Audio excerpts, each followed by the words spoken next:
Expect the unexpected when it comes to car trouble. We have an expert for you. Welcome back to Techstination. I'm Fred Fishkin.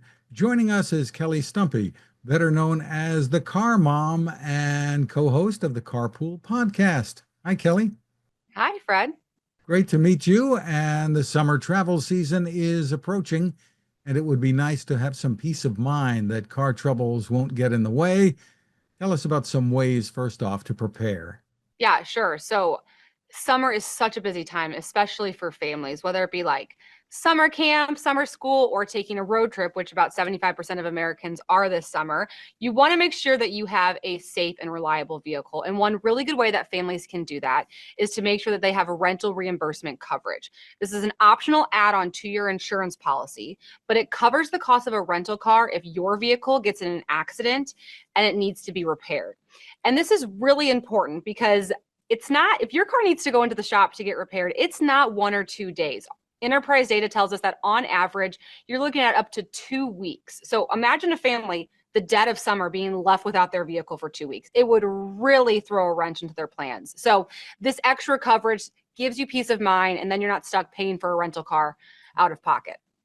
Is it a standard thing typically with car insurance, or is it something you really need to inquire about? A good question. So it is an optional add-on. So don't make the assumption if you have full coverage insurance that you have this kind of coverage. It would just be a simple call to your insurance agent to, request adding this. And if I can go a layer deeper, it's not just about having the coverage, but it's also about having the right amount of coverage, because you want to make sure that if your vehicle does have to get repaired, you are getting a similar vehicle to the one that you own. I have 4 kids. If my coverage only covered a Toyota Camry, I would have to tell one of my kids they weren't going to summer camp that day. So it's not just having it, it's having the right amount. People often think of this when it comes to just everyday driving. I have an accident. Oh, I'm going to get a replacement car for the time it takes to repair Yeah. mine. But they don't necessarily think of it with the vacations and how it can interrupt things. Yeah, totally. So you are a car reviewer and a lover of all things automotive. How did that attraction begin, Kelly? Yeah. So I'm from the St. Louis area, and my parents owned car dealerships in St. Louis.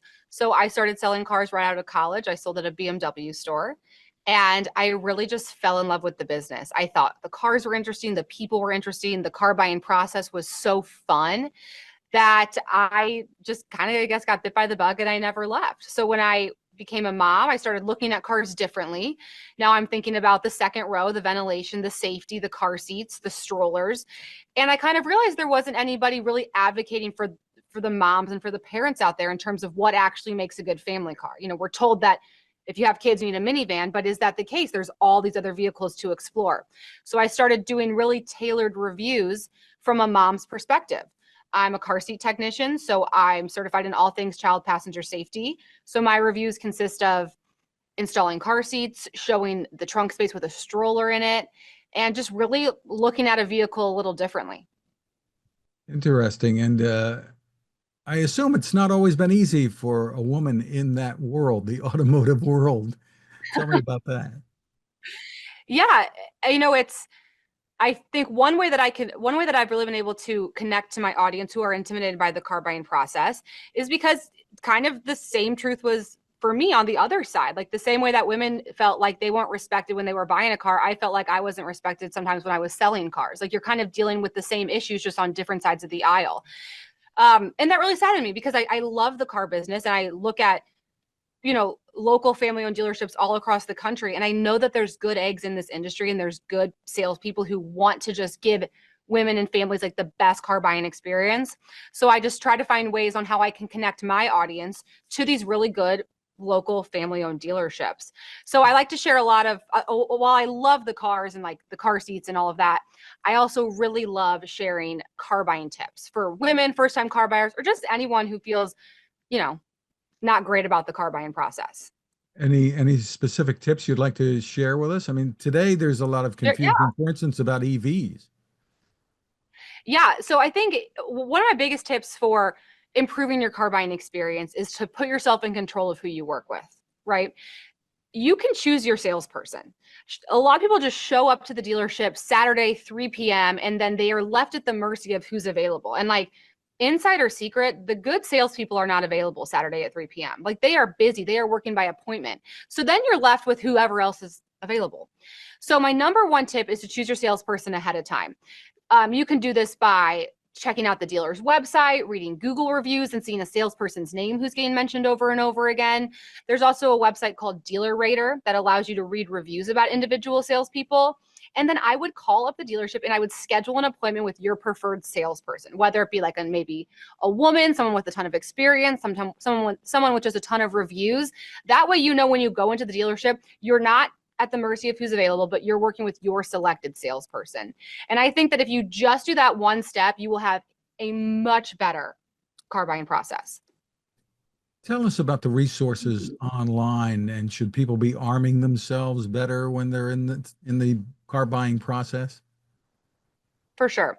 So I think that when it comes to, what everyone wants to feel like, my dad always used to tell me that people like to buy a car, but they don't like to feel like they're being sold. Like, buying a car is a very exciting time, but then why do so many Americans feel like they have to have their guard up when they're there?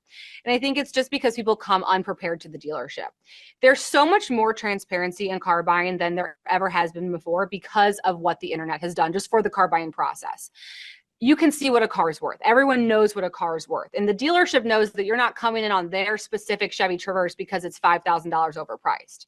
So I think just the best way to really empower yourself is to have a good understanding of what the vehicle you're looking at is worth. If you want to make a lower offer on a car, that's totally fine. Like, you can still negotiate car deals, but you have to be able to justify that offer. So are you justifying offering $2,000 less because you saw one up the street that was $2,000 less because that's what the Kelley Blue Book said? You don't just want to go in blindly and start asking for money off. You want to be able to justify your offer. And then another big way that people can get a good deal at the dealership is negotiate their trade-in. So many people forget that when you trade in a vehicle, you are essentially selling the dealership your car. So what you don't want to do is devalue your own trade, right? Don't go in there and tell them, oh yeah, this thing, it's on its last leg, it smells like, it needs new tires. All you're doing is giving that salesperson leverage to offer you less money for your car. So instead, less is more. Yeah, I'm trading in my car, it's been great, I'm just ready for something new. Don't give them the reasons why they should offer you less for your car.